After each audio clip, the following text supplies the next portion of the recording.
¿no? Y aquí lo vemos como hay una medición.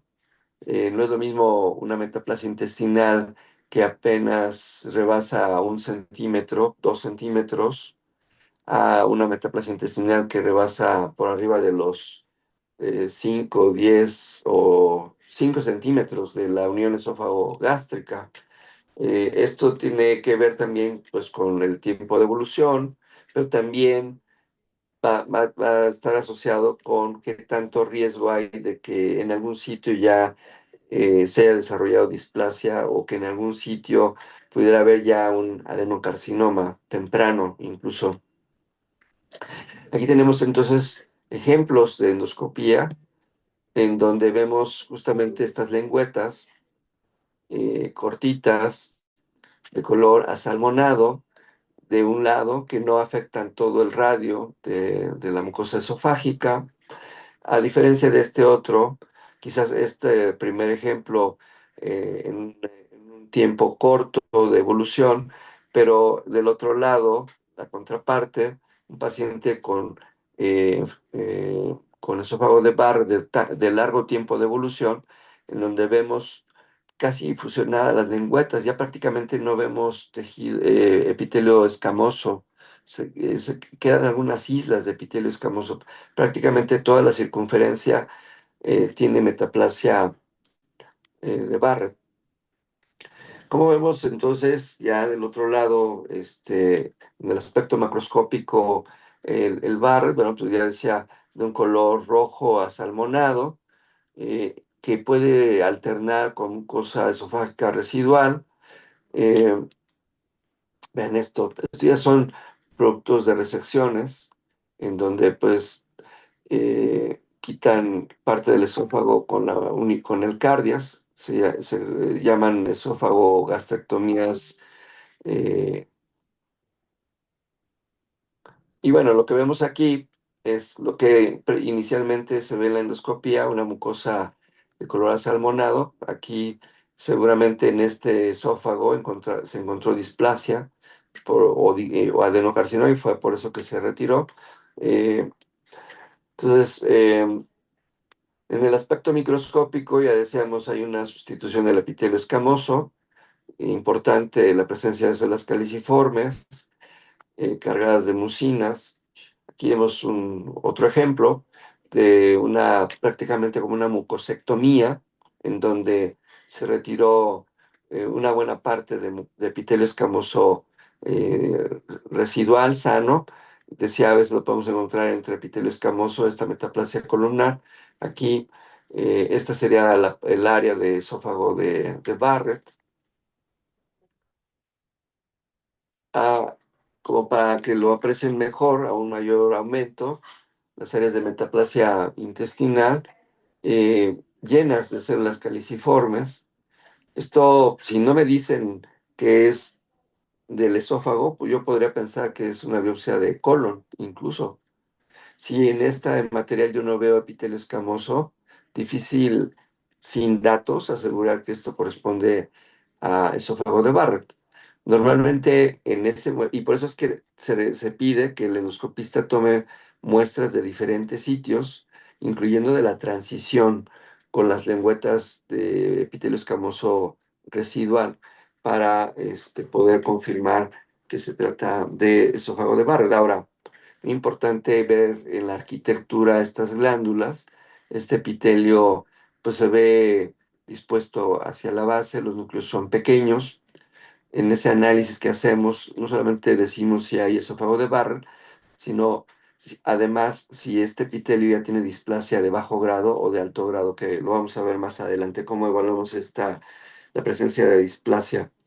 De entrada se ve mucha lámina propia entre glándulas, prácticamente ninguna está espalda con espalda, están separaditas, y eso desde el bajo aumento es algo muy importante que descarta pues displasia, mientras que en áreas en donde vemos displasia, esta lámina propia que tiene colágeno y capilares, pues desaparece y las glándulas están pegadas y hay un incremento en la celularidad y hay incremento en la tipia y pleomorfismo de estas células. A esto también se le conoce como intestinalización, ¿no? O metaplasia columnar.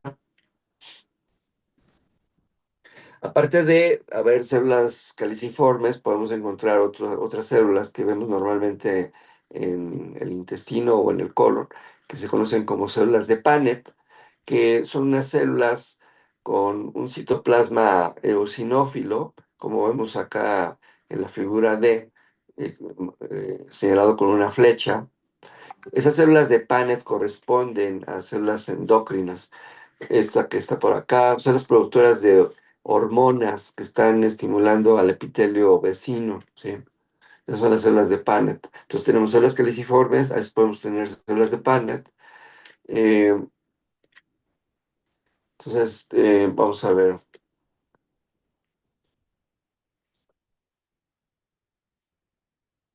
nuevamente ejemplos. Decía condiciones especiales, el PAS azul alciano eh, resalta la cantidad de mucina que está presente en las células caliciformes. Si esto fuera, por otro lado, si esto correspondiera a mucosa de cardias, estas tinciones serían negativas, no veríamos esta afinidad por la tinción. Y es ahí donde ayudan las tinciones. Normalmente el diagnóstico de Barrett lo hacemos en un corte histológico teñido con hematoxilina y eosina. Eh, la alternancia de epitelio escamoso y ese epitelio columnar ayuda mucho a la presencia de células columnares, pero en ocasiones estos cambios son muy sutiles y es difícil, aunque no parezca, decidir si es esófago de Barrett o no. Entonces, para eso utilizamos distinciones de histoquímica. Aquí tenemos azul anciano, vean cómo tiñe las mucinas ácidas, igual de este lado. Y dentro de la clasificación del esófago de Barrett es muy importante saber si es de segmento corto o es de segmento largo. Segmento corto seguramente lleva un tiempo más corto de evolución, de exposición. El segmento largo pues, seguramente lleva más tiempo de exposición, pero también hay mayor riesgo de displasia y de adenocarcinoma. También hablaría de que no ha respondido al tratamiento o no ha habido apego al tratamiento. Eso es algo muy importante en general, el apego de los pacientes al manejo, que lleven como se les indica en los tiempos, en las dosis, los medicamentos, porque si no hay apego tanto del paciente al tratamiento como del médico al paciente, pueden pasar meses o años y cuando regresa el paciente nuevamente, pues pudiera ser que de haber iniciado con un esófago de Barrett de segmento corto, pues actualmente se encuentre ya un esófago de Barrett de segmento largo con displasia o incluso con adenocarcinoma. ¿Cuáles son las medidas? Por ejemplo, para llamarlo segmento largo, debe de medir, las lengüetas deben de medir más de 3 centímetros, deben de estar por arriba de, más de 3 centímetros por arriba de la línea Z que les mencionaba al principio, ¿sí? Eh, y de segmento corto, menos de 2 centímetros. Anteriormente se había propuesto un esófago de Barrett de segmento ultra corto que medía menos de 1 centímetro, pero cuando se realizaron más estudios, se encontró que muchos de esos pacientes clasificados como esófago de Barrett de segmento ultracorto realmente no correspondían a esófago de Barrett, sino más bien eran como variantes anatómicas de mucosa de la unión esófago-gástrica y que era mucosa gástrica realmente lo que estábamos incluyendo como metaplasia. Entonces, para no correr el riesgo de mal clasificar a esos pacientes, se retiró esa clasificación y solamente existen dos grupos, de segmento corto y el segmento largo.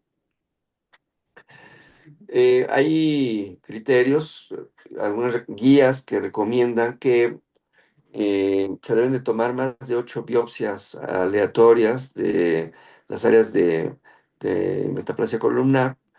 Eh, Pueden ser más, pero no deben de ser menos porque podríamos estar evaluando a sus pacientes, ¿no? ¿Cuál es la causa? Bueno, decíamos muchos asociado al reflujo, hay otras causas.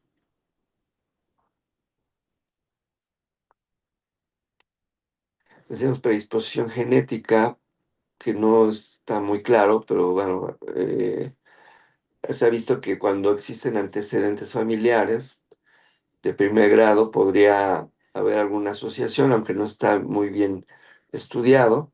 De cualquier manera, en el interrogatorio hay que preguntar si tiene antecedentes familiares de familiares con esófago de Barrett. Se han encontrado algunos polimorfismos en genes como el de ciclina D1 que tienen que ver con proliferación celular asociado al esófago de Barrett o de esta otra enzima, glutatión S transferasa, de tal manera que son de los genes que se han encontrado en algunos pacientes asociados. Eh, la fisiopatología del esófago de Barrett, pues decía la parte de daño celular, que es uno de los ejemplos de reprogramación celular de células madre que se encuentran en las criptas, en el fondo de las glándulas, y que se reprograman cuando hay un estímulo nocivo, como en el caso de ese cambio de pH ácido producido por el reflujo, ¿sí?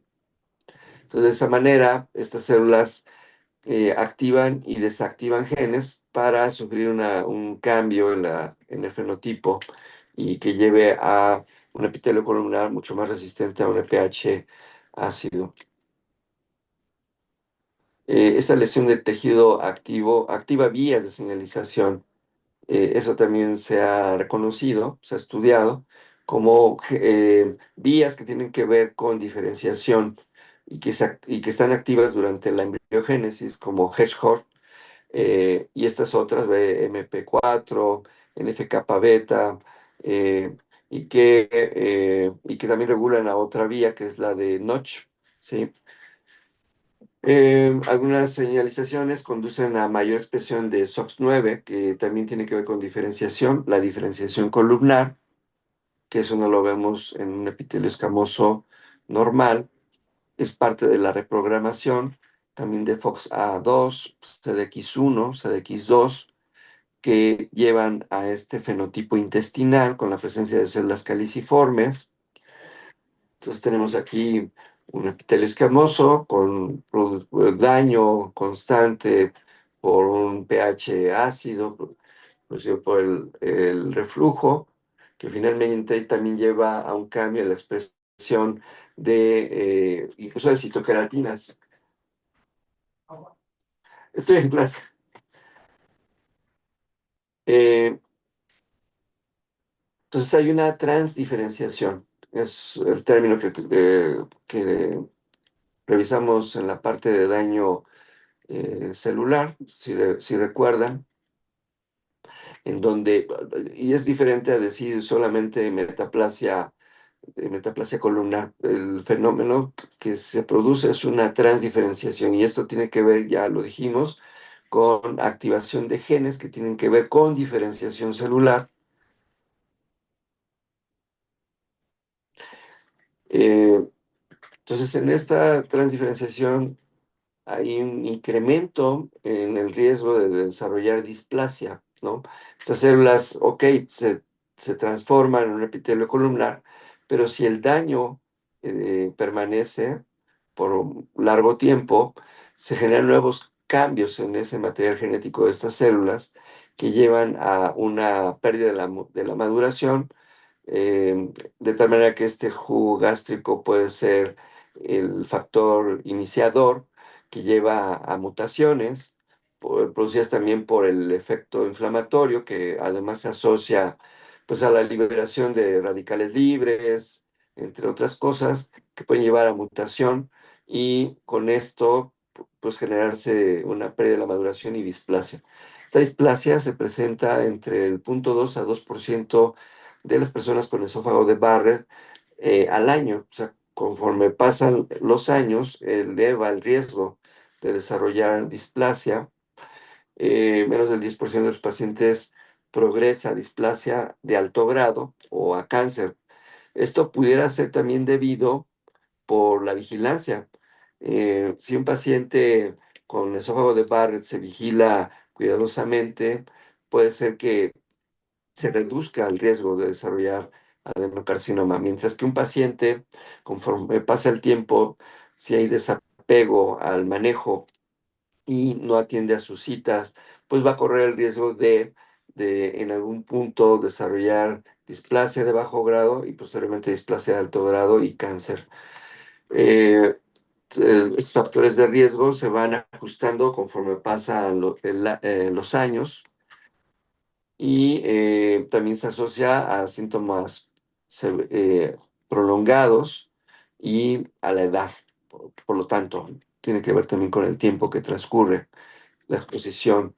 Eh, Hay mayor riesgo, decía, en pacientes que tienen segmento largo, que tienen esófago de Barrett de segmento largo. Entonces, si ustedes escuchan, bueno, paciente con segmento corto, ese está todavía a buen tiempo de evitar tener estas complicaciones. Pero si hablamos de un paciente con esófago de Barrett, sabemos que tiene mayor riesgo y que pues hay que vigilarlo mucho más con mucho más cuidado en cada cita con el endoscopista, va a tener que vigilar, incluso agregar algunos otros métodos para colorantes, por ejemplo, para identificar zonas de displasia de bajo grado, y retirar esas zonas de displasia, ya sea mediante biopsia o mucosectomía.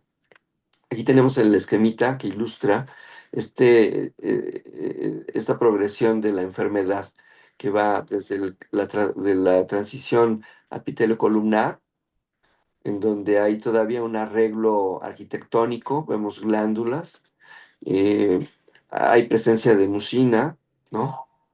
Los núcleos de las células son pequeños, dispuestos hacia la base, no hay atipia,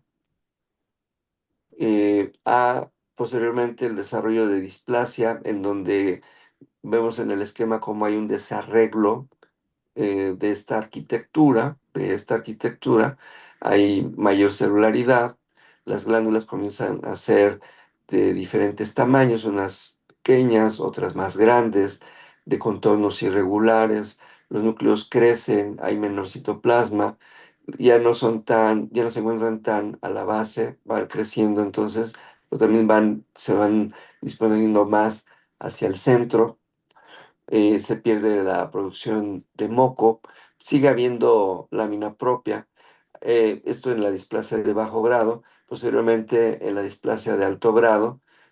Nunca un esófago de Barrett pasa de una metaplasia columnar a adenocarcinoma o de metaplasia columnar a displasia de alto grado, siempre sigue esta secuencia. Esto tiene que ver con el tiempo y es contra lo que nosotros estamos luchando, contra el tiempo. Tratamos de ser lo más, eh, actuar lo más pronto posible para evitar justamente que transcurra este tiempo en donde se da la displasia de alto grado y el adenocarcinoma. Eso lo tratamos de evitar, eh, pues haciendo endoscopía, tomando biopsias, mandando patología, pidiendo al patólogo que, que detecte, que evalúe, que nos diga si hay displasia de bajo grado o no, si hay displasia de alto grado o no, para ser un poco más radicales en el manejo, ¿sí? Y evitar esta que es la consecuencia más, eh, pues la más grave, diríamos, ¿no? Finalmente el desarrollo de un adenocarcinoma que está invadiendo y que dadas las circunstancias de este microambiente, en donde ya les he comentado, hay una rica vascularidad, pues ya desde la lámina propia estas glándulas pudieran invadir vasos linfáticos y diseminarse a ganglios locorregionales o a otros sitios. Eso, pues obviamente ya se escapa de nuestro manejo preventivo, ya requeriría de un manejo mucho más radical, como sería dar, incluso del manejo quirúrgico.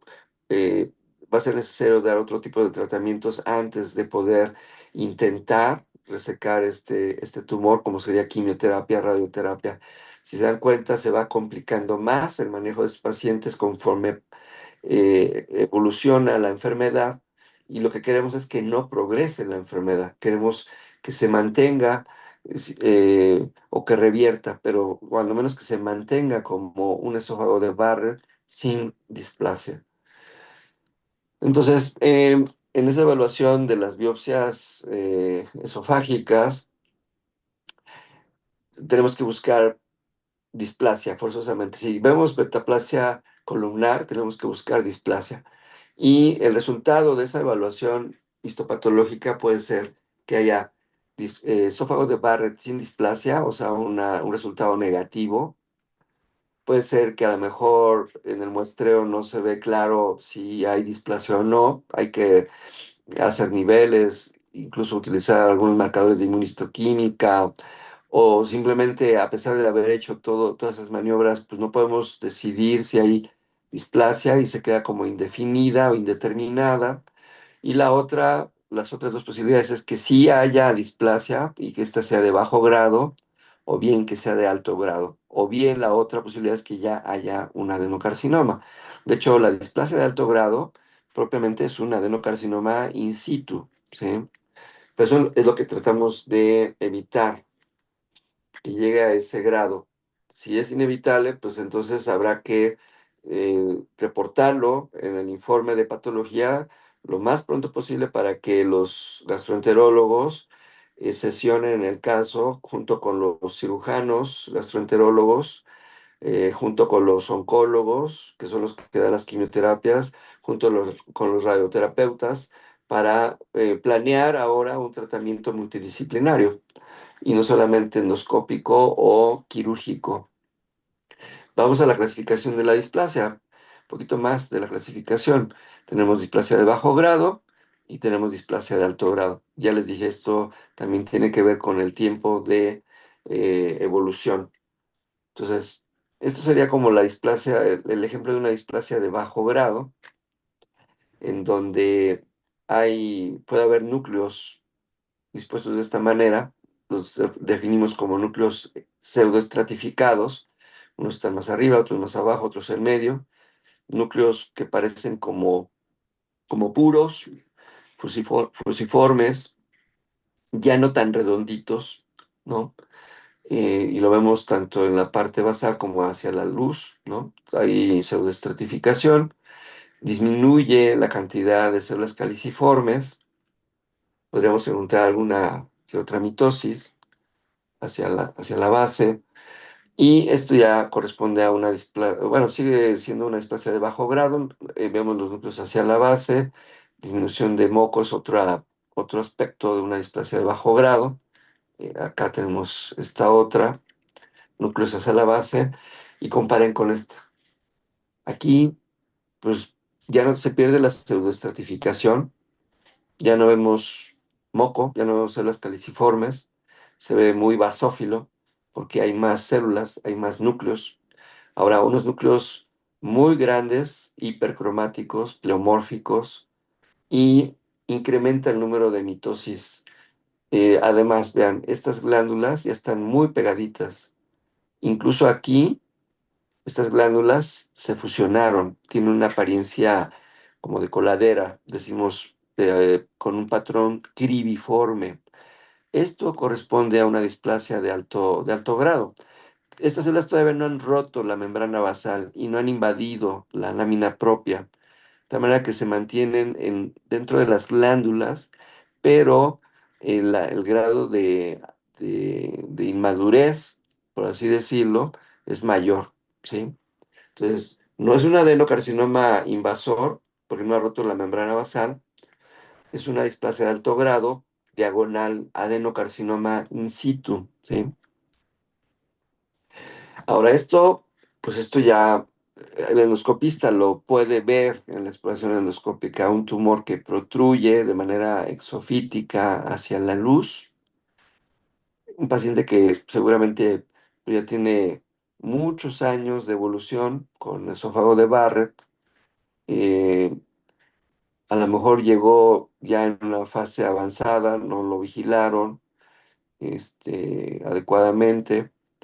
Y entonces esto, ya desde la endoscopia podemos decir que corresponde a una neoplasia maligna, a un adenocarcinoma, ¿sí? Decíamos de los pacientes con esófago de Barrett, un porcentaje desarrollan adenocarcinoma, ¿no? Nuevamente en esa secuencia tenemos primero la esofagitis crónica, luego la metaplasia intestinal, ¿no? Esófago de Barrett con las células caliciformes. Me gusta porque podemos comparar estos cambios a nivel histológico en HY. Vean acá, es muy evidente que aquí, pues ya no vemos moco, pero vemos núcleos pseudoestratificados, ¿no? Eso corresponde a displasia de bajo grado. Vean acá, las glándulas son más irregulares, o sea, la arquitectura cambia.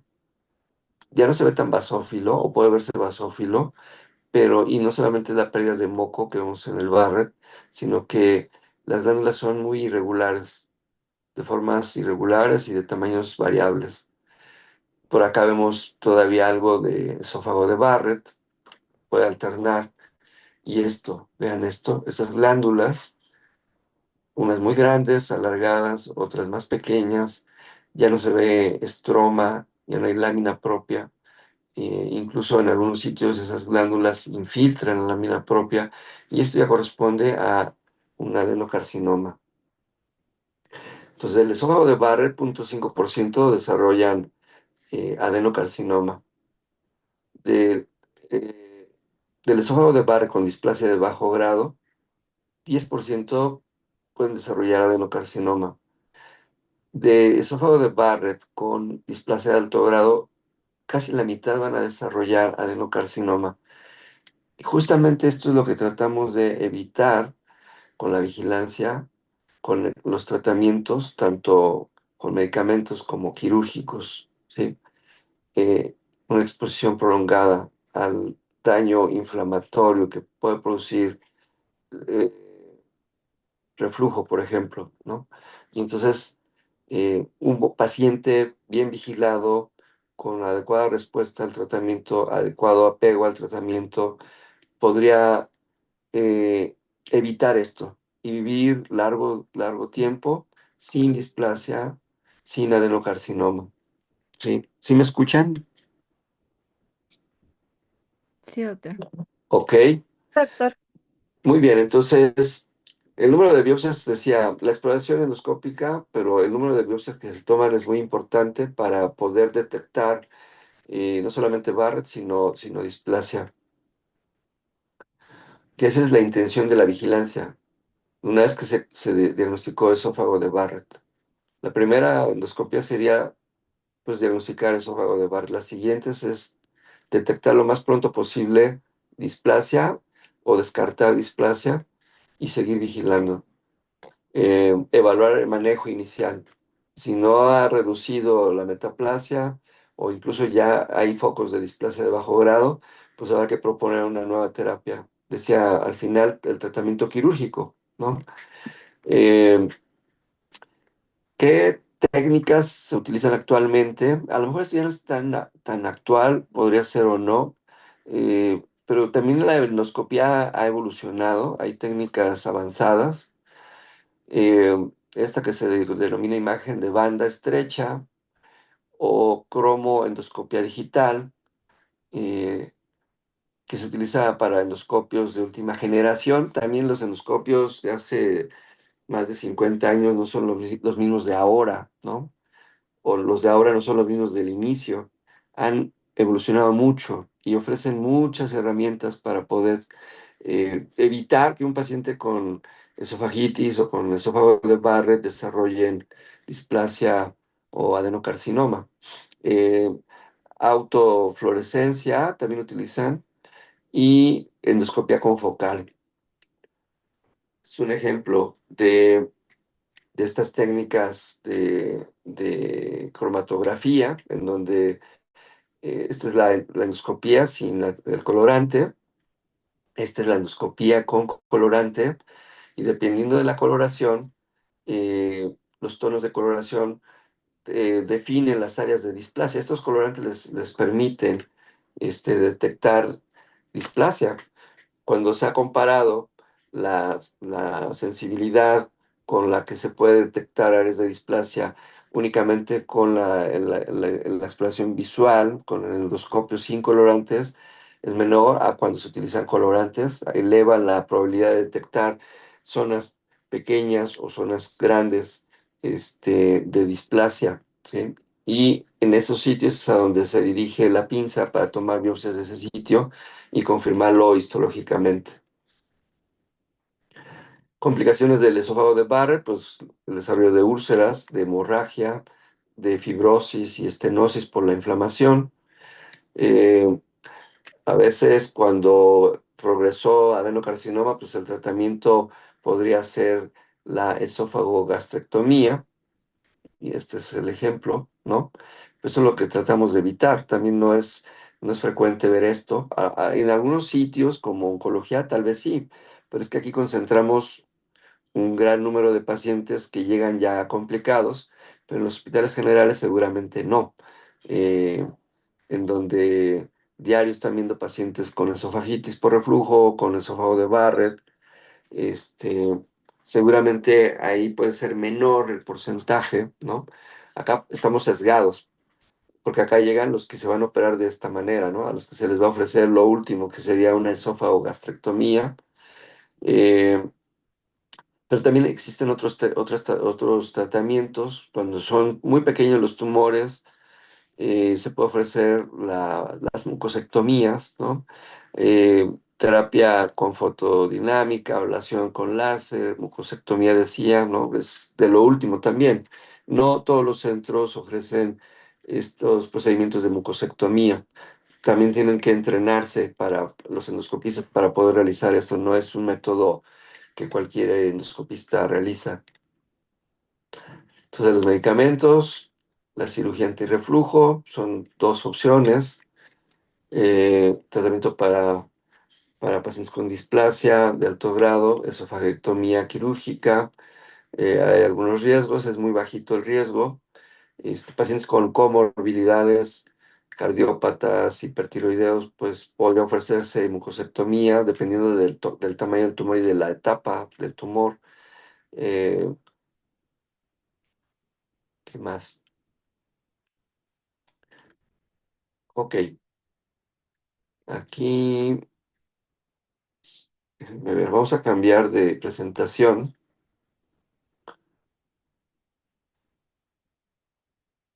Voy a dejar de compartir.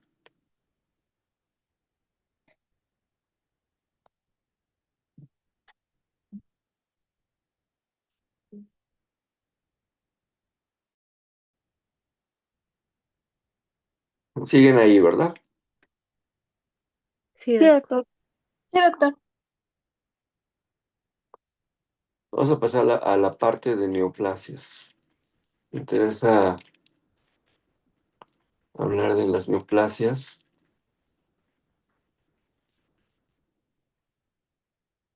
¿Sí tienen tiempo?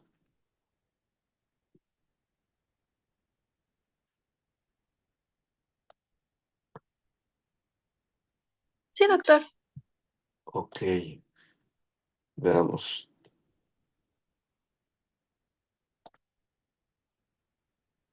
Ahí ven la presentación. Ya, Sí, ya se ¿verdad? ve. Ya se Ya se ve. ve. Ok, muy bien. Entonces, de los tumores que pueden originarse en el esófago, pues tenemos tumores benignos y tumores malignos. En este sitio son más raros los tumores benignos. Eh, de los tumores benignos, algunos. Por ejemplo, podemos encontrar pólipos, eh, mesenquimatosos como lipomas, leiomiomas.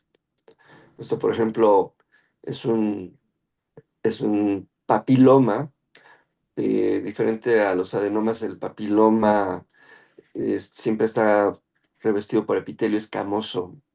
Los papilomas los podemos ver en la piel, de cualquier sitio, en el cérvix uterino, en la vía respiratoria, en la laringe, párpados, en la lengua, en la cavidad oral.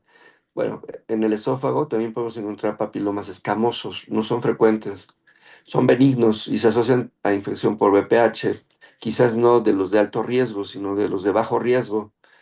Eh, Tienen esta forma que si pareciera como una de estas, ¿a quién le gusta el béisbol? A mí, ¿Cómo se llaman? ¿Son cachas o cómo se llaman estas con las que atrapas la bola? las manoplas Las con los... manoplas. Recuerda una manopla, ¿no? Una manopla de béisbol, como digitaciones. Bueno, esto es epitelio escamoso y por acá hay un tallo fibrovascular. Se ve como arborescente, ¿sí?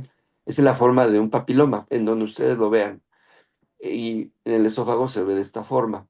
Estos papilomas normalmente son pequeños, entonces se pueden, y normalmente son únicos, es raro verlos múltiples, pero se pueden resecar con endoscopía. El endoscopista los ve, pueden ser molestos porque con el paso de los alimentos estos se erosionan, pueden sangrar. Entonces eso lleva a la consulta, el endoscopista los ve y los quita. Son pequeños y los puede quitar con la pinza y los manda a patología. Y lo que nosotros vemos es esto, un epitelio escamoso, un papiloma escamoso que no se va a malignizar, pero que hay que quitarlo, porque es incómodo y puede complicarse, ¿no? Con sangrados. Tenemos entonces otros tumores benignos mesenquimatosos, diríamos como los que vemos en tejidos blandos, pero en la pared del esófago. Los más frecuentes son los leiomiomas. Tenemos otros fibromas, lipomas, vasculares, hemangiomas, neurofibromas, sobre todo cuando el paciente tiene historia de síndrome de von Recklinghausen o neurofibromatosis tipo 1, ¿sí? Si vemos un neurofibroma, pues lo primero que tenemos que preguntar es si no tiene neurofibromatosis tipo 1, porque normalmente estos pacientes desarrollan neurofibromas en múltiples sitios y estos sí se pueden malignizar, pueden progresar hacia tumores malignos de vaina de nervio periférico. Linfangiomas, que también son vasculares, pero de linfáticos. Lo- eh, Dan síntomas, podrían dar disfagia, porque esos tumores crecen y pueden comprimir la luz desde fuera, la luz del esófago, y eso pues lleva a que el paciente acude con el médico, ¿no? Y entonces se puede interrogar, explorar, pero tienes que ver mediante métodos de imagen como tomografía. Entonces, en la tomografía eh, podemos ver algo como esto, ¿no? Que es como un nodulito dependiente de la pared y que pues se tiene que retirar. Eh, Esto es un leiomioma, ¿sí? Este es el esófago por la adventicia y tenemos este nodulito que al corte se ve bien delimitado, muy homogéneo, de un color gris rojizo. Eh, Cuando metemos corte de este sitio, pues es un tumor que se originó en el músculo liso. Afortunadamente no son frecuentes. Históricamente, pues se ve una neoplasia pues, celular que, de hecho, el diagnóstico de leiomioma pues, se infiere desde la macro, se ve muy arremolinado, luego histológicamente se confirma y podemos pedir inmunistoquímica. Hay marcadores para músculo liso, actina, desmina, H-caldesmón, calponina, y todos van a marcar de esta forma. Cuando tenemos más de dos marcadores de músculo liso, más esta morfología, más esta macro, pues no hay duda que corresponde a un leiomioma. ¿Preguntas? No, oí que hablaron, pero entonces el diagnóstico diferencial sería con un tumor estromal gastrointestinal que en el esófago son muy raros, diferente al estómago y otros sitios del tubo digestivo. Entonces, ahora de los tumores malignos, la mayoría son epiteliales.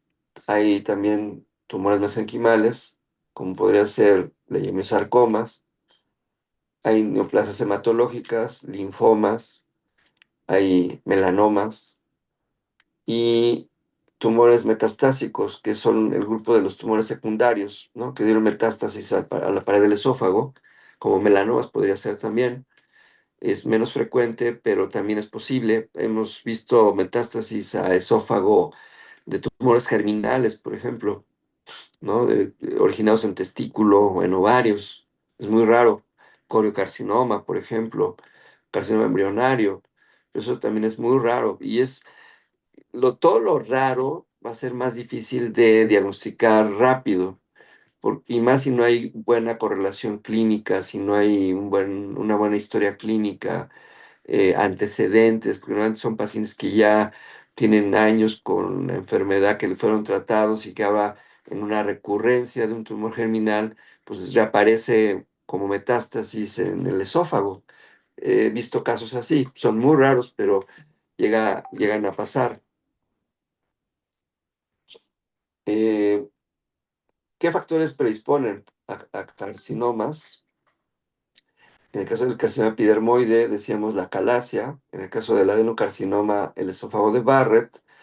El alcohol, el tabaco, esofagitis corrosiva, divertículos, pues que se tienen que extirpar, como el de Senker, ¿se acuerdan? Y genéticos. Vamos a ver dos, el carcinoma epidermoide y el adenocarcinoma. Estos están compitiendo. Hace más de 20 años era más frecuente el epidermoide. Conforme ha pasado el tiempo, aunque ha incrementado la incidencia de adenocarcinomas asociados al esófago de Barrett. Entonces, 95% de los carcinomas del esófago son epidermoides y adenocarcinomas, ¿no? Ambos en conjunto. Eh, ¿Cuáles serían las características importantes? Bueno, que ha aumentado su incidencia, eh, que desgraciadamente a veces se detecta en etapas avanzadas y eso se asocia a menor supervivencia libre de enfermedad con una alta tasa de mortalidad. Eh, entonces, pero hay datos que pueden servir para prevenir que lleguen en etapas avanzadas o que se desarrollen, como son las lesiones premalignas, ¿no? La esofagitis, por ejemplo, esofagitis crónica, si bien a veces progresa a esófago de Barrett, en otras ocasiones puede desarrollar displasia escamosa, y a eso se le conoce como neoplasia intraepitelial de bajo grado y alto grado, ¿no? Tanto en el componente escamoso como en el granular lo podemos ver. Estas lesiones precursoras, o sea, el primer dato de alarma sería tener esofagitis, ¿no? Datos de esofagitis, para los dos lados, para prevenir epidermoide o para prevenir adenocarcinoma. Eso sería lo más importante, haber diagnosticado esofagitis. Hay que vigilar a ese paciente y hay que procurar reducir la esofagitis a tal grado que se elimine, si es posible. Los factores de riesgo. Tenemos primero para los carcinomas epidermoides. En la edad, el carcinoma epidermoide se ve en pacientes viejos, de más de 60 años. El adenocarcinoma se ve en gente una década o dos más jóvenes. En el caso del epidermoide decía la calasia, el alcohol, la raza, ¿no? Afroamericanos, más frecuente, eh, que tienen una dieta baja en fibra, vegetales, frutas frescas, que haya consumido, pues, alguna sustancia química, ¿no? Sustancias químicas que hablamos ayer, ¿no? Sosa, cáustica, en fin, cualquier sustancia. El género, hombres, síndrome de Plummer-Vinson, recuerdan. Eh, que ya haya tenido un epidermoide en cabeza y cuello también, que haya sido radiado, la exposición a radiación y el tabaco.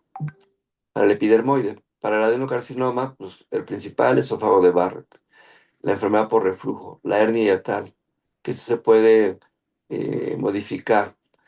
Eh, También es más frecuente en hombres, sigue siendo más frecuente en hombres, aunque también hay quienes han encontrado una igualdad entre géneros, ¿no? En la frecuencia, más en blancos, raza blanca, caucásicos. Entonces vamos a ver del carcinoma del esófago, representa 2% de todas las neoplasias malignas en algunas estadísticas como la de Estados Unidos. O sea, es bajo el porcentaje realmente. Vamos a empezar con el epidermoide. Para llamar un carcinoma epidermoide, tenemos que ver en una biopsia endoscópica queratinización. Es un tumor maligno. Aquí ya se ve que invade la lámina propia, pero incluso se mete a la muscular, invade la submucosa y hay un total desarreglo. Ya no vamos al epitelio escamoso no queratinizante. Aquí el epitelio queratiniza y invade, ¿no? Entonces eso es un criterio para llamarlo carcinoma epidermoide. La queratinización, aquí a un mayor aumento. Esto que vemos aquí es queratina, se ve de color eosinófilo. Vean el grado de pleomorfismo de estas células. ¿Sí? Este se ve en países desarrollados, su incidencia ha, ha ido disminuyendo en países desarrollados, a diferencia del adenocarcinoma, ocupa el octavo lugar de todas las neoplasias malignas. La frecuencia varía entre regiones. Se han encontrado algunas en donde es más frecuente. Eh, eh, eh, por ejemplo, 90% de los casos están relacionados con consumo de etanol y tabaco en Europa Occidental y América del Norte. Por ejemplo, donde hay mayor incidencia por región geográfica en Asia, por ejemplo, Irán, China, Central, Sudamérica, hablando de América, en el sur de Brasil, Puerto Rico, en la Europa Oriental, ¿no? Esta es la incidencia de 100 casos por 100.000 habitantes. Se ve más en afroamericanos, decía. El tabaquismo incrementa de 400 a 800% el riesgo de cáncer, cáncer epidermoide. El alquitrán de los cigarrillos, el alto contenido, y más si lo utilizan sin filtro. ¿Quién fuma cigarrillos sin filtro de ustedes? Ah, no, que no fumaban, ¿verdad? Me dijeron. Hay mayor riesgo, ¿no? ¿Quién fuma pipa? Porque dijimos cigarro, pero ¿quién fuma pipa? A lo mejor alguien fuma pipa, ¿verdad? No, doctor. Yo Ay, no, doctor. todavía no están en edad, ¿verdad? Bueno, pero entonces fumar pipa también incrementa el riesgo. Eh, Hay de los carcinomas epidermoides, el 90% de los pacientes está asociado a alcohol. Ahora hablamos de sinergismo entre alcohol y tabaco. Quien fuma y bebe tiene todavía más riesgo. ¿Sí? Esta zona delimita las áreas donde hay mayor riesgo de cáncer, de carcinoma epidermoide, de esófago, la zona gris. Ni siquiera todo Irán, una parte de la India, tampoco toda la China, son en ciertos sitios. Igual el consumo de bebidas calientes en algunas de estas regiones también se asocia, ¿no? Al incremento de carcinomas epidermoides. También eso puede ser el estilo de vida que llevan en ciertas regiones. En Estados Unidos se ha visto que es más frecuente en hombres afroamericanos, en una 2 a 5 veces mayor que en los hombres blancos. Eh, Decía China, Irán, Kazajistán, Zimbabue, áreas donde hay una disminución de la incidencia, porque hay una mayor vigilancia, porque se ha visto que inicialmente había una alta tasa. eh, Áreas de riesgo intermedio como África, este de África, Sudamérica, en algunas áreas de China y el Caribe y el sur de Europa. Igual que el adenocarcinoma, el carcinoma epidermoide tiene una secuencia de pasos, de eventos que llevan al epidermoide, decía, desde la esofagitis hasta la displasia de bajo y alto grado y el carcinoma. Eh, ¿Qué es lo que se ha notado en pacientes que tienen mayor riesgo de carcinoma epidermoide, que han desarrollado carcinoma epidermoide? Pues que son pacientes que casi no consumen vegetales verdes, frutos rojos, frutas frescas, que muestran en sangre una disminución en vitamina A, B6, riboflavinas, tiamina, zinc, molibdeno, eh, también que consumen, por ejemplo, nueces de betel, alimentos contaminados con hongos, alimentos y bebidas calientes, alimentos, por ejemplo, alimentos salados que contienen nitratos, nitrosaminas, otros alimentos como el maíz fermentado, agua contaminada de pozo, decimos la calasia, la enfermedad celíaca también, las estenosis corrosivas, epidermolisis bulosa, síndrome de Plummer-Vinson, ya lo dije.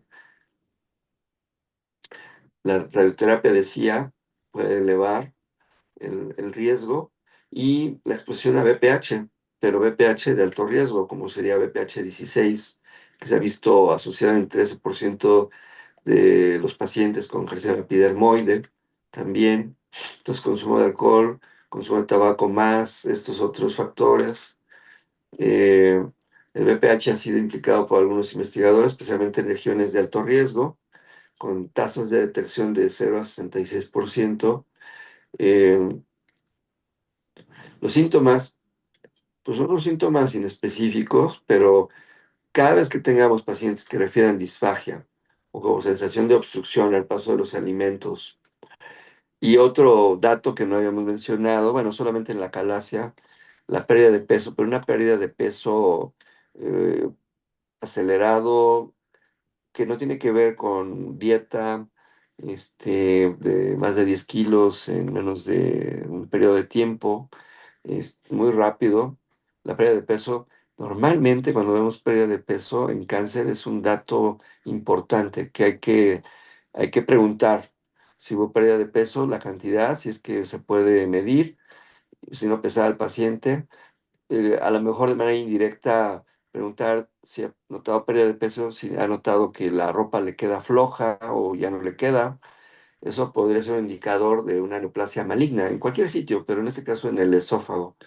Si además tiene hemorragia, podría ser que el tumor se ulcere. También los tumores se ulceran por el paso de los alimentos o pueden fistulizarse. Entonces también datos de fístula traqueosofágica, pues hay que buscar. Si la encontramos, podría estar asociada a carcinoma epidermoide. Eh, Normalmente los pacientes llegan en etapas avanzadas, donde pues, ya se diseminó a ganglios linfáticos o a distancia. Es necesario explorar endoscópicamente y toma de biopsia. En algunos sitios se hace incluso citología exfoliativa, pero tiene mayor utilidad y mayor rendimiento la biopsia porque incluso permite hacer algún otro tipo de estudios de análisis como inmunistoquímica. ¿Cómo veríamos un carcinoma epidermoide? Bueno, pues este es un ejemplo. Muy importante la localización del tumor.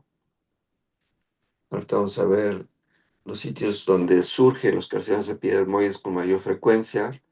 Aquí con el endoscopio tomando la biopsia, es una pinza con tijeras.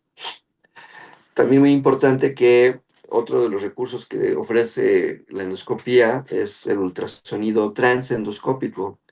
Esto recuerda como la galaxia, ¿no? Este ultrasonido transendoscópico puede evaluar el nivel de invasión de una neoplasia, sea epidermoide o adeno, y etapificar para planear antes de cualquier maniobra para decidir si el paciente es operable o no, si antes hay que dar neoadyuvancia con quimio radioterapia. La neoadyuvancia siempre es quimio o radioterapia o quimio y radioterapia antes de una cirugía. La adyuvancia sería quimio y o radioterapia posterior a la cirugía. Entonces, el ultrasonido endoscópico también se ha vuelto una herramienta muy utilizada, muy útil para tapificar, ¿sí? Ya no necesitamos la tomografía, es mucho más sensible el ultrasonido transendoscópico. Puede medir si está en la mucosa, en la submucosa, en la muscular propia o si ya llega hasta la adventicia. Y eso lo haría de una etapa avanzada. Eh, Ejemplos de carcinomas epidermoides. Sí, se ve un tanto rojizo, pero no asalmonado como en el Barrett, ulcerado, incluso sangrando. La mayor parte de color gris, ¿no? Porque hay producción de queratina. Hay sociedades, para aquellos que se ven a dedicar a la gastroenterología y a la endoscopía, sociedades, por ejemplo, en este caso la sociedad japonesa, que divide por subtipos a estas neoplasias desde el punto de vista endoscópico, si protruye, si está ulcerado, si es infiltrativo, si no protruye y es infiltrativo únicamente. Este, Han ido evolucionando también estas nomenclaturas y eso habla también de la etapa del tumor. Si rodea totalmente la luz del esófago y es plano, ¿no? Ulcerado, o si protruye hacia la luz. Y decíamos a las localizaciones. Los epidermoides, diferente a los adenocarcinomas, son más frecuentes en el tercio medio del esófago. Es un producto de esófago-gastrectomía. Aquí tenemos a la mitad del esófago un tumor ulcerado. No, no protruye, se ulcera, invade. 20% está en el tercio superior y un 30% hacia el borde inferior. Ok, esto es en cuanto a la localización. Veamos. En cuanto al patrón de crecimiento, 60% de los epidermoides pueden ser protruir hacia la luz, se conoce como exofítico, crecimiento exofítico. 15% son tumores que infiltran de manera difusa, no protruyen hacia la luz, se ulceran y se ven como que se meten en la pared. 25% son ulcerados, es otro caso, ulcerado, la mayor aumento del primero que les mostré. Y esta diapositiva muestra justamente la progresión de una esofagitis, bueno, de un esófago normal con esofagitis posteriormente, luego al desarrollo de displasia de bajo grado, de alto grado. Si notan, la foto es mala, pero bueno, aquí para empezar es más celular el de bajo grado, pero mantiene un crecimiento hacia la base, mientras que en el de alto grado es hipercelular, hay proliferación celular, hay como una hiperplasia de células, pero estas son anormales, inmaduras, ya no se ve una capa basal, sino que todas son inmaduras. Acá todavía las de la capa basal son las más inmaduras. Y finalmente el carcinoma epidermoide que rompe la membrana basal e infiltra lámina propia, su mucosa muscular propia y adventicia. Aquí además vemos que, por ejemplo, en un inicio, en un proceso inflamatorio, la inflamación puede llevar al desarrollo de mutaciones de TP53, del gen TP53. Posteriormente, si progresa, va a haber otras mutaciones, pérdidas de cromosomas, más adelante mutaciones o sobreexpresión de otros genes como ciclina D1, que en suma, van a progresar o van a promover el desarrollo del carcinoma epidermoide. Pero todo esto también lleva un tiempo, no es no surge en cuestión de días, semanas o meses, ni siquiera en 1 o 2 años. Tiene que llevar un largo tiempo de evolución que, si uno lo detecta en esta etapa, podríamos evitar el desarrollo, ¿no?, de carcinoma epidermoide, o de este otro lado, educando a nuestra población a disminuir los factores de riesgo que ya vimos, ¿no?, para que no se produzca esto otro. Ya tenemos varios ejemplos de carcinoma epidermoide, nada más como para que vean, cuando digo pleomorfismo, vean estos núcleos enormes, diferentes a estos de al lado. A veces los núcleos son más pequeños, pero incrementados en número. Aquí tenemos un epidermoide ulcerado. Este que vemos acá es esto que vemos histológicamente. Una vez que se reseca la pieza, hay varias cosas que hacer. Una es medir el tumor, luego medir a cuánto está de los bordes, asegurarnos que estos bordes están lejos del tumor. En cáncer son muy importantes los márgenes quirúrgicos. Los cirujanos oncólogos entran siempre con la intención de quitar el tumor completo, sin tumor en bordes, porque si queda tumor en el borde, va a quedar tumor en el paciente, en lo que se conoce como lecho tumor, como se conoce como enfermedad mínima residual. Dejarían enfermedad mínima residual en el paciente, que pues se asociaría al desarrollo de un nuevo tumor en ese sitio, a falla de este tratamiento quirúrgico y a una menor supervivencia libre de enfermedad. Y pues es muy importante evaluar los bordes, ¿sí? Entonces, decía, los epidemiólogos con frecuencia están en el tercio medio. Acá está muy lejos, vean la línea, la línea Z, que les mencioné hace rato. Aquí está justamente la línea Z. Está muy lejos de la unión esófago-gástrica. Y en la histología es meter cortes de la transición con el esófago normal o residual, pero también de la profundidad de la pared para ver qué tanto invade. Eso nos va a permitir etapificar, confirmar lo que se vio por ultrasonido transendoscópico, confirmar que realmente invade hasta la submucosa o hasta la musculatura propia o hasta la denticia.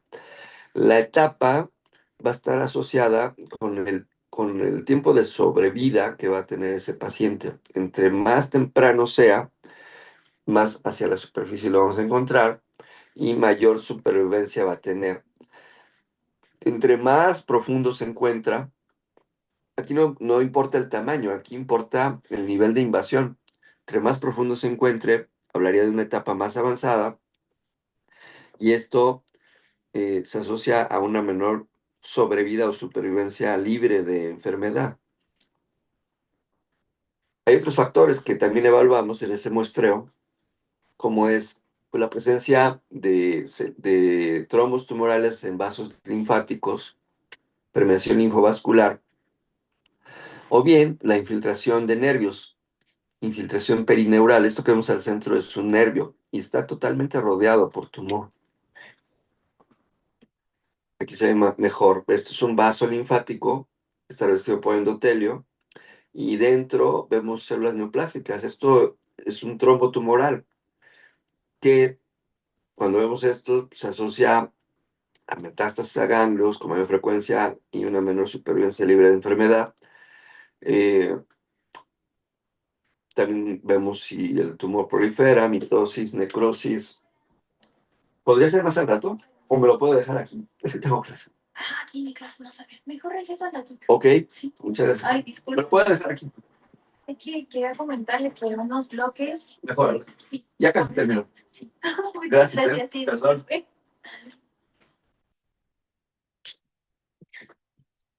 Sentí que violaron mi privacidad. Bueno, continuando. Entonces, tenemos trombo tumoral, que es una permeación linfovascular, ¿sí? Y eso se asocia, cada una de estas variables se suma y se asocia a a tiempo de vida, ¿sí? A un menor tiempo de vida libre de enfermedad. Ayer les mencionaba, me parece, lo de las uniones desmosomales. A propósito de eso, me encontré esta que estaba integrada en la plática, en donde una manera de analizar estas uniones desmosómicas en las células epiteliales es con microscopía electrónica. Actualmente ya no se hace. Actualmente estas uniones entre célula y célula las analizamos con inmunistoquímica. Estas uniones tienen una proteína que se llama ecaderina, de tal manera que hay un anticuerpo dirigido contra la ecaderina que cuando está presente marca positivo de color café ocre, y cuando no, pues se ve gris totalmente el tejido. Hay varias alteraciones genéticas que se asocian al carcinoma epidermoide. Decía al inicio, juega un papel importante TP53, que se muta en muchos tumores, pero en el carcinoma epidermoide, casi en el 100% de los casos. Otros, como P16, P15, decía ciclina D1, receptor de factor de crecimiento epidérmico, CEMIC, retinoblastoma y estos otros. Son genes que se han identificado alterados en diferentes etapas del carcinoma epidermoide. Entonces hablamos de factores pronóstico. ¿Cuál es el principal medidor de pronóstico que tenemos en clínica, en patología, en imagen? La etapa. Hablamos de una etapa clínica o estadio, es sinónimo. Hablamos de una etapa radiológica y hablamos de una etapa patológica. ¿Qué constituye la etapa? Son tres variables. Y esto se conoce como un constructo, en donde combinas tres variables, evalúas tres variables, y en base a cada una de estas, el acomodo como quedan estas tres variables, se da una etapa clínica, un estadio 1, 2, 3 y 4. Y en esa etapa incluimos el tamaño del tumor, en este caso el nivel de invasión, incluimos ganglios linfáticos, si hay metástasis o no a ganglios linfáticos, que sería el N. Entonces tenemos T, que es el tamaño del tumor, el N, que sería la presencia de ganglios metastásicos, y M, que sería la metástasis a distancia. Esas tres se deben de evaluar, tanto por clínica, por imagen, como puede ser tomografía, como o el ultrasonido trasendoscópico, y en la parte de patología, ¿no? Que finalmente confirma, sobre todo el nivel de invasión, la presencia de ganglios linfáticos positivos para metástasis. La tercera variable, la de metástasis a distancia, normalmente se hace por imagen y a veces se toma biopsia de esos sitios de metástasis. Entonces, en todos, se hace una correlación de todas estas etapas, evaluaciones de etapa. Y esa etapa, pues obviamente tiene que ver con la esperanza de vida de cada paciente, ¿sí? Un paciente que está en etapa 1, está en etapa temprana, vamos a ver que vive más años sin enfermedad que uno que está en etapa 4, que a lo mejor no vive ni siquiera 2 años, ¿no? Entonces, eh, hay quienes han propuesto que el grado histológico podría asociarse, pero no es reproducible, no se ha visto que sea una variable que determine pronóstico. El grado histológico depende de qué tan bien diferenciado esté o qué tan poco diferenciado esté. Y entonces, cuando analizamos estas variables, hay algunas que se asocian a la sobrevida. Déjenme ver aquí, a muerte y sobrevida. Y de esas, pues tenemos sobre todo la etapa, ni siquiera la edad, el género, tampoco el grado de diferenciación, el nivel de invasión, que que es algo que se maneja para la etapa, sí, o sea, en los análisis multivariados se ve que sigue siendo son variables predictoras de pronóstico. Entonces, en etapas tempranas es un mejor pronóstico, en etapas avanzadas es un mal pronóstico. Vean aquí la invasión perineural, también tiene que ver con pronóstico. Eh, ¿Y cómo vemos eso? Aquí habla de un análisis univariado, acá de un análisis multivariado. El análisis univariado sería esto, en donde pones las variables en un grupo de pacientes, una población de pacientes con carcinoma epidermoide. Los que fuman y los que no fuman son variables dicotómicas. Estas son curvas de Kaplan-Meier para ver supervivencia a estos pacientes. Los siguen durante meses, 120 meses, puede ser que más, puede ser un poco menos, y ven de estos dos grupos, los que no fuman se encuentran por acá y los que fuman se encuentran por acá. Entonces, comparando en esas curvas, vemos claramente, ustedes lo pueden ver, en ningún sitio se cruzan, y como los que no fuman viven más meses libres de enfermedad, y acá vemos este porcentaje de supervivencia, acá los meses de sobrevida, que los que sí fuman. Esos empiezan a morir por enfermedad en un menor tiempo que los que no fuman. Ahora, lo del segmento en la localización parece que no importa si está en el segmento superior, medio o inferior. Sería más importante la etapa clínica. Cuando ven estas gráficas que se cruzan, quiere decir que no son estadísticamente significativas, que no predicen pronóstico. Lo de la infiltración perineural, vean, porque es importante para los patólogos y para los clínicos saber si hay infiltración perineural. Si no hay, tienen una mejor supervivencia que si sí hay, vean, muy, muy rápido mueren estos pacientes con actividad tumoral. Ahí es en donde vemos que es importante analizar esta variable. ¿Sí?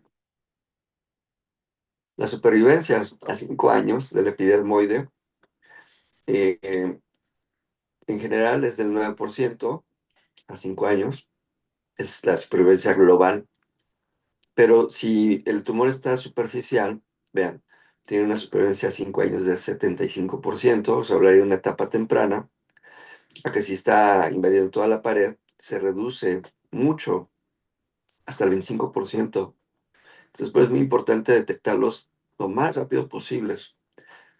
Quizás lo más importante sería evitar que se desarrolle, pero si ya se desarrolló, es detectarlo lo más rápido posible y tratarlo lo más rápido posible.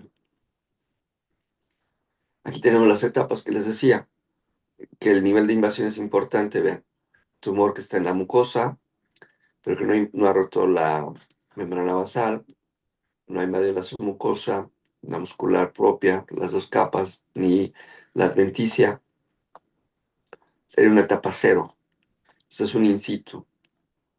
TIS es el otro término que utilizan para los in situ. Esa es la etapa más conveniente, en donde les va a ir mucho, mucho mejor. La etapa 1, en donde ya invade la mina propia muscular de la mucosa y la submucosa. La 2, 2A y 2B, que ya invade la A, invade muscular propia. En la B, tiene ya permeación a linfáticos. El 3, que invade hasta la adventicia, o sea, invadió ya toda la pared, el estadio 3, y el estadio 4, en donde ya hay metástasis a distancia, no solamente a ganglios, a otros órganos. Ahí lo tenemos para la evaluación. Pues es muy importante reconocer las estructuras y luego en el análisis histológico. Vean, decía TIS para los in situ. Hay una opción que es T0, en donde no hay evidencia de tumor, o TX, en donde no se puede evaluar. Entonces tenemos el T de tumor, N de ganglios y M de metástasis a distancia. Decía que esto, dependiendo de cada una de estas variables, va, en suma va a darnos la etapa clínica, que es esta tablita, ¿no? Ahora, las metástasis son diferentes los sitios de diseminación de los tumores que están en tercio superior, tercio medio y tercio inferior. Por eso es importante ubicar el tumor, porque, y lo que al principio les mencionaba de los sitios de las vías de la, las cadenas ganglionares que están alrededor del esófago. Los del tercio superior se diseminan a los ganglios cervicales, de tal manera que podríamos encontrar una adenomegalia en cuello de una metástasis de un carcinoma epidermoide que se originó en tercio superior y que la primera manifestación en ese paciente pudiera ser pues, el crecimiento ganglionar. Nota una bolita en el cuello. Esa bolita en el cuello la biopsiamos y resulta que es un carcinoma epidermoide. Si tenemos un carcinoma epidermoide como metástasis a un ganglio de cuello, pues hay varias opciones de sitio primario. Uno podría ser hacia cabeza y cuello, hacia la nasofaringe, la lengua, cavidad oral, pero la otra podría ser esófago. Si no encontramos nada en una exploración de cavidad oral, en una laringoscopía, este, no hay nada en estos sitios, hay que buscar en el esófago. Ese podría ser un sitio, ¿no? Y por eso es importante reconocer esto, que los de tercio superior pueden dar metástasis a cuello, a ganglios cervicales. Los de tercio medio pueden dar metástasis a mediastino, a ganglios paratraqueales o traqueobronquiales, y de ahí irse a pulmones. Los de tercio inferior, nuevamente ahí los ganglios linfáticos van hacia el tronco celíaco, los ganglios perigástricos, entonces podríamos encontrar diseminación hacia estos sitios y hacia el hígado. Entonces, los sitios de metástasis a distancia, que este sería la parte del componente M, del TNM, pues hay que buscar en pulmones, en hígado, huesos, glándulas suprarrenales, riñones, sistema nervioso central. Son varios de los sitios, de los más comunes a donde se disemina. De las lesiones precursoras, ya decía, antes de las neoplasias, de las displasias, están las hiperplasias, o de los diagnósticos diferenciales, las hiperplasias, los cambios post-tratamiento, quimio, radio. En México también existen algunos estudios del carcinoma epidermoide y de cómo se ha ido modificando su frecuencia, cómo ha ido incrementando los adenocarcinomas a través de los años. Del 77 al 88 el epidermoide representa el 75%, en el 89 al 2008 el 60% eran adenocarcinomas. Estos son de estudios mexicanos, igual los mismos factores de riesgo, tabaquismo, obesidad, eh, algunos fármacos, modificaciones en la dieta. ¿Cómo andamos de tiempo?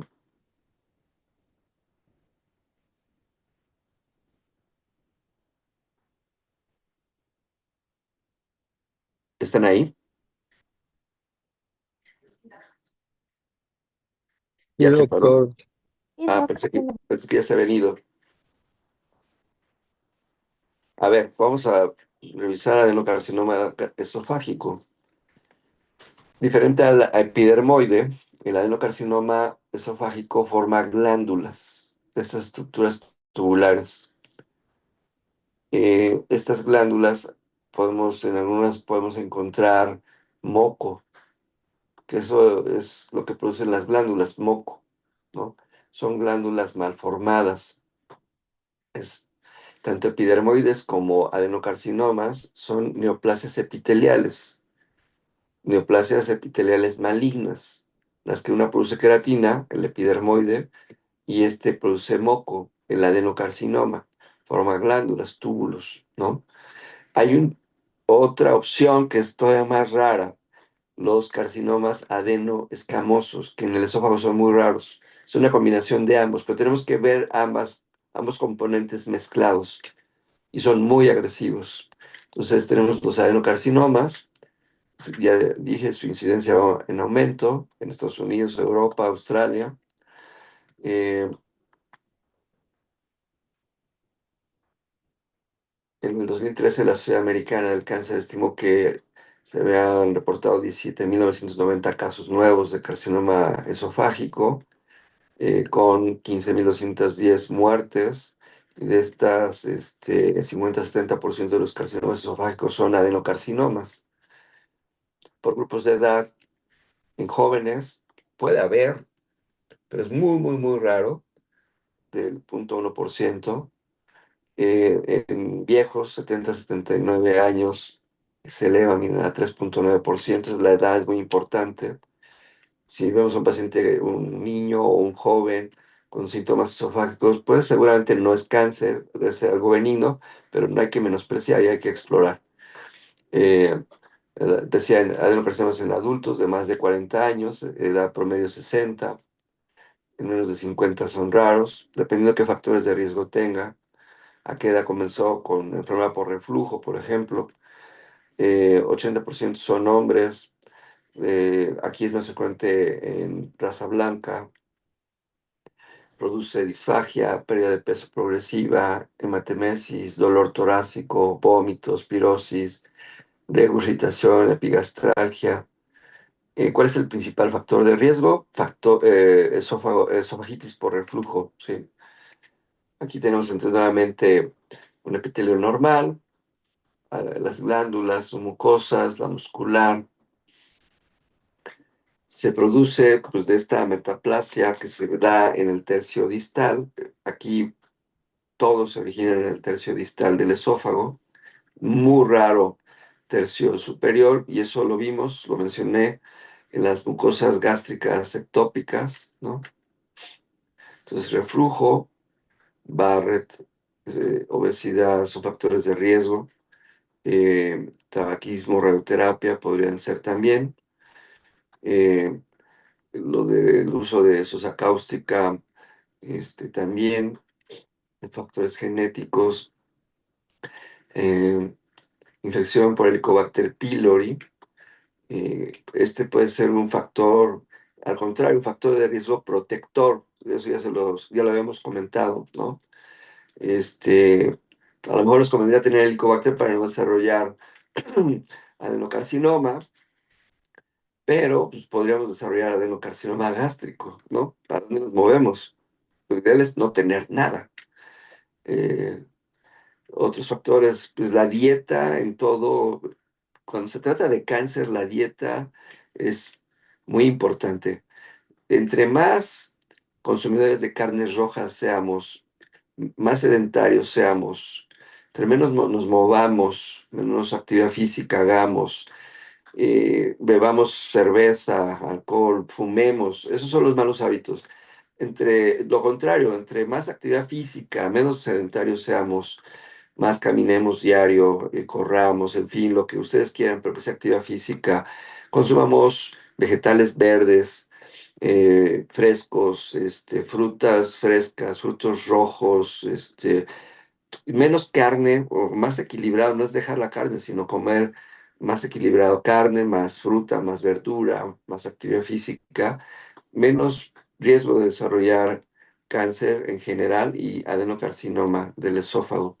Sí, el cuadro clínico puede ser al principio asintomático, insidioso, luego puede aparecer la disfagia a sólidos, luego a líquidos, la pérdida de peso. eh, Macroscópicamente podemos ver el tumor. Ya les mostré un ejemplo. Aquí tenemos una figura donde vemos nuevamente lo normal con lo anormal, con el esófago de Barrett y luego con cáncer, ¿no? Vean cómo cambia la coloración del esófago, que correlaciona con la presencia de caliciformes columnares. Y acá al final, pues un tumor, este es un tumor pediculado, tiene un tallo, y en la histología, pues glándulas neoplásicas. Ya lo vimos en Barrett, ya lo vimos. eh, un ejemplo de adenocarcinoma, ya no casi estroma, son glándulas fusionadas, cribiformes. Y aquí también, P53 juega un papel, pero hay otros como APC, que lo hemos mencionado, CDKN2A, algunos otros receptores, nuevamente factor de crecimiento epidérmico, pero estos otros de apoptosis, ¿no? Que hemos visto al inicio de daño celular, eh, pérdida de caderinas, aquí es muy importante la pérdida del gen de caderinas que se llama CDH1, de cateninas, que permite también que las células sufran un cambio que se conoce como transformación epitelio-mesenquimal, que es una pérdida de caderinas y adquisición de un fenotipo mesenquimal, como la expresión de vimentina, que le permite a las células invadir y diseminarse más fácilmente que cuando están unidas, adheridas por caderinas. Proteasas, son tumores que tienen diferente al epitelio normal, una tasa de proliferación alta y la podemos medir con Ki-67. Nuevamente, la endoscopía, las biopsias son importantes para el diagnóstico. La tapificación, que la podemos hacer también con ultrasonido transendoscópico, que nos dice el T, ¿no? El nivel de invasión, T1, T2, T3, T4, que tanto la capa hiperecoica se extiende, ¿no? Hacia la parte externa de la pared. Esto tiene una especificidad del 81%, ¿sí? De manera que es un método útil, importante de tener en un centro oncológico. Tratamiento, pues obviamente es quirúrgico, decía, dependiendo de la etapa, y por eso es que primero necesitamos conocer esto, en qué etapa está, para luego decidir qué tipo de tratamiento. Esto normalmente se decide como un trabajo multidisciplinario. Actualmente le llaman unidades funcionales, en donde revisan cada caso entre cirujanos, oncólogos, radiólogos, patólogos, radioterapeutas, y se decide si se tiene que operar o se tiene que dar primero neoadyuvancia o posteriormente, ¿no?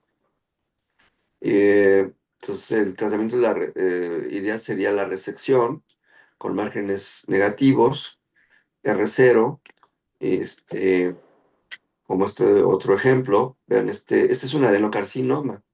Vean cómo es fungante, ulcerado al centro, pero está lejos del borde proximal, que sería el esófago, y del borde distal, que sería el cardias, el estómago, ¿sí? Está más de 1 centímetro de distancia. Con 2 o 3 centímetros es suficiente. Y acá, histológicamente, pues, corresponde a un adenocarcinoma. El estadio es el principal factor pronóstico. Entre más temprano, mejor. Entre más avanzado, peor. Las metástasis a ganglios, con también si están dentro o rompen la cápsula, eso también define tratamiento y pronóstico. Bueno, vamos al ejemplo. Aquí tenemos el epitelio escamoso y por acá el adenocarcinoma. Esto es una digitalización de un corte histológico, donde se ve el tumor, ese tumor fungante que les mostré macro. Tiene mucho moco. Todo esto, claro, es mucina. Es un tumor que invade, pues, la lámina propia, invade hasta la muscular de la mucosa, no llega a la submucosa ni a la muscular propia. Está en una etapa temprana, aunque funga, lo que ayudó es que el tumor creció hacia la luz, no hacia lo profundo. A veces puede haber las dos opciones en el mismo tumor. Entonces, la supervivencia a 5 años, en etapa avanzada, es del 25%. En etapa temprana, pues es del 80%. Muy importante la etapa.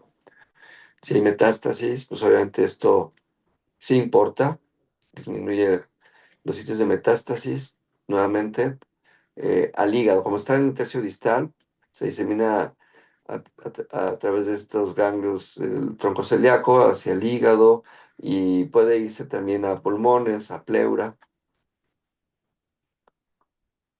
Los diagnósticos diferenciales, que sea únicamente displasia de alto grado y no adenocarcinoma, o que sea una metástasis de un adenocarcinoma gástrico.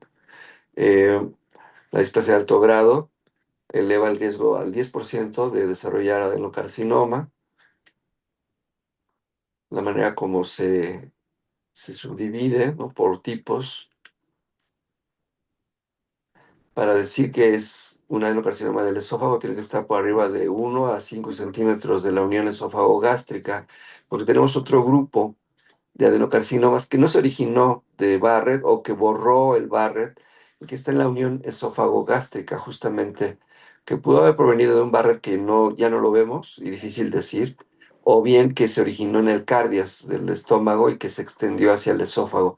Y por lo tanto a eso se les agrupa como adenocarcinomas de la unión esófago-gástrica. Normalmente son tumores mucho más avanzados y por lo tanto más agresivos y con una menor supervivencia. Adenocarcinoma, moco, esa inmunohistoquímica.